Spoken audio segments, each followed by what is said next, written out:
wife and kids are away today, so I got off of work, came home, and decided it's about time to upgrade and update the home theater. Now, not any components, mind you, but a new TV mount that fits the new TV from last year and some extra power options.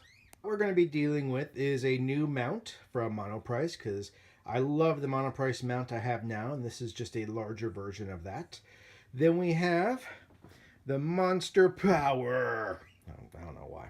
Anyway, it's the 12 outlet plus platinum.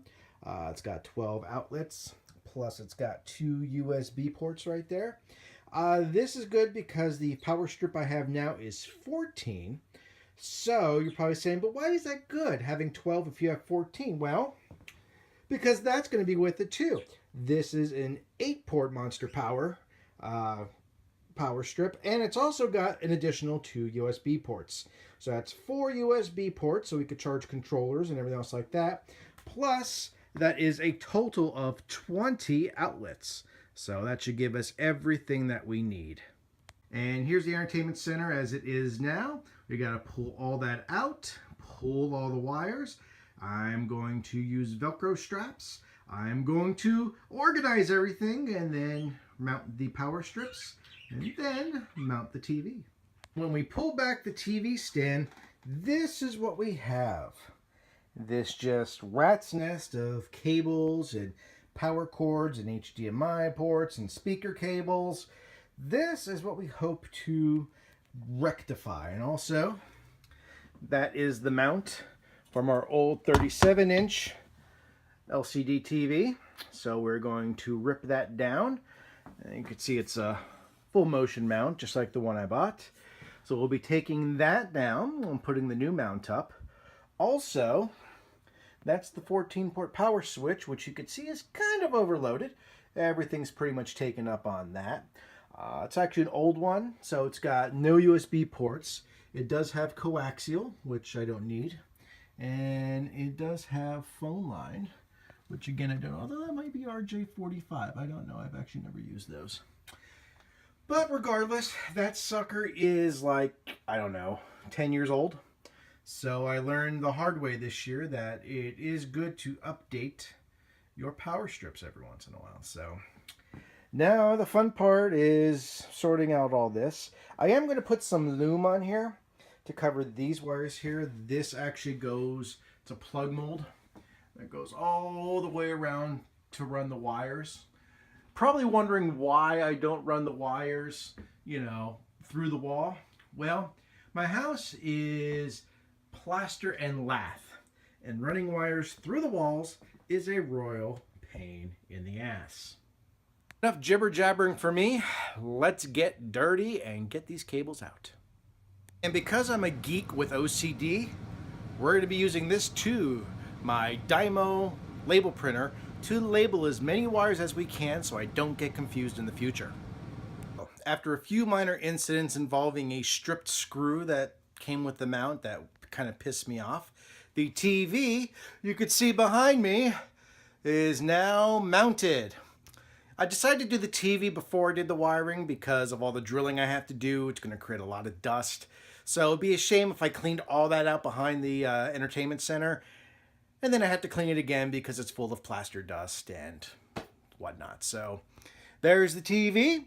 Now it's on to the cables.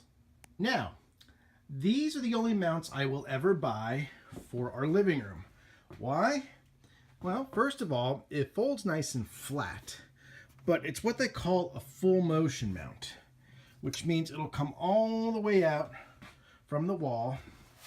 It'll turn, no problem, so everyone can see the TV. And there's a little there, I don't know if you could see that or not, but that is a tilting mechanism. So if I want to tilt it up or down for the room, I can do that. But it looks great right now, so I don't think I'm going to tilt it yet. I'll wait and watch a few hours of TV, and then if I decide to tilt it, I'll tilt it. Next, cables. And one other thing with this mount, which I just put on, is it actually has built-in cable management. So it has this little ring here that's attached. Run your cables through there. Then it comes down here. You can run it right down there, so you just have a single line, or in my case 2 lines, because I'm going to have a power cable as well. I don't want to put anything inside the wall. Plus this one, unlike my last one, has these nice covers, so you can cover up the screws. Only bad thing is, last time we painted the living room, the other mount was up. So you can see the old color of the living room there. So we've actually talked about repainting the living room this summer. So that'll fix that problem there. And the nice thing is, the TV is mounted low enough so it doesn't hit the deer, which my son has named Freddy Cupcake. Last thing about the mount. Well, probably not the last thing, but one other thing about the mount. That mount there, if you buy it at Best Buy, will probably run you about $250, $300. Monoprice, actually I got it from Amazon through Monoprice's website, so I didn't have to pay shipping.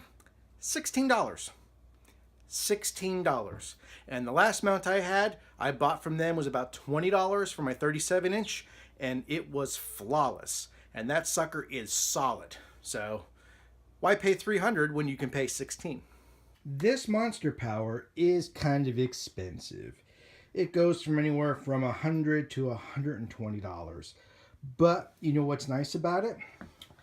It guarantees to be fireproof. It guarantees you to give clean power.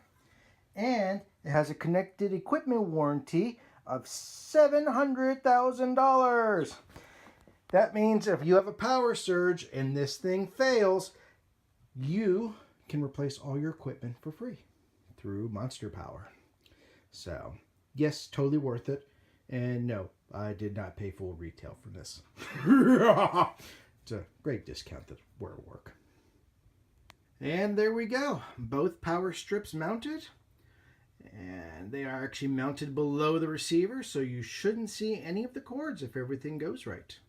So this is the final result. I know it's kind of dark. It's kind of hard to see. But everything is wrapped.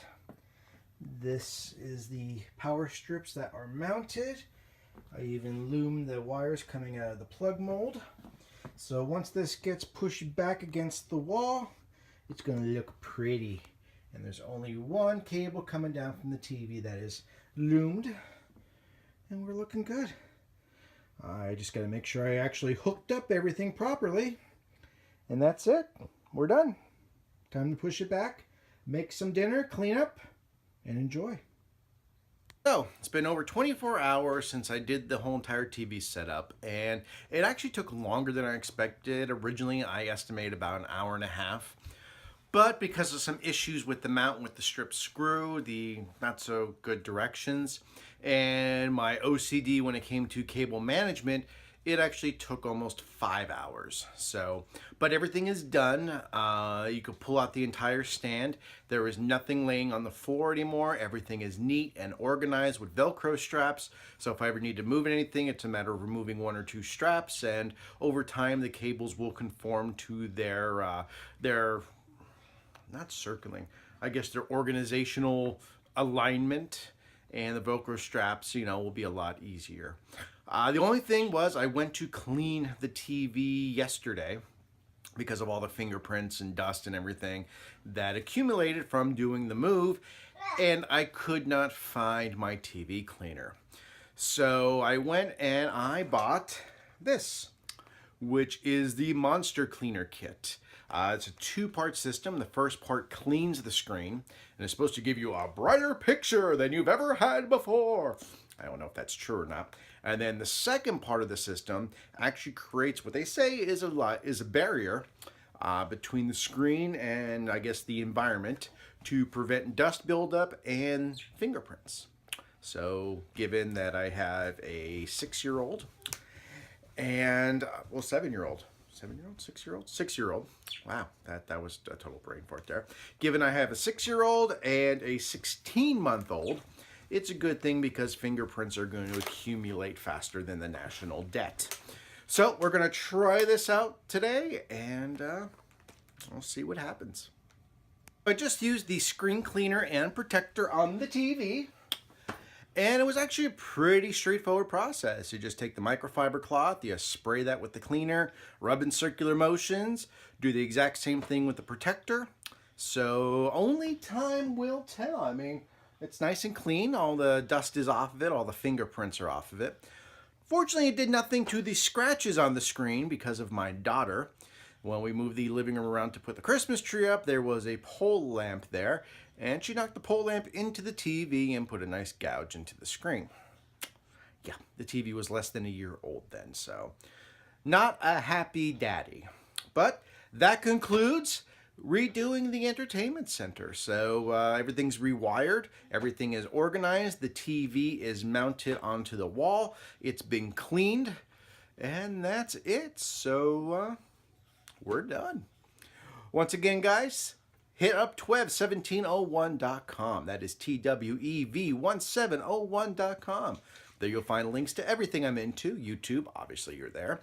My blog, my Instagram, and my Facebook, and my Twitter. Also, don't forget to subscribe and like this if you like this. Leave a comment, do whatever you want. So once again, guys, thanks for stopping by. Thanks for watching, and we'll see you later.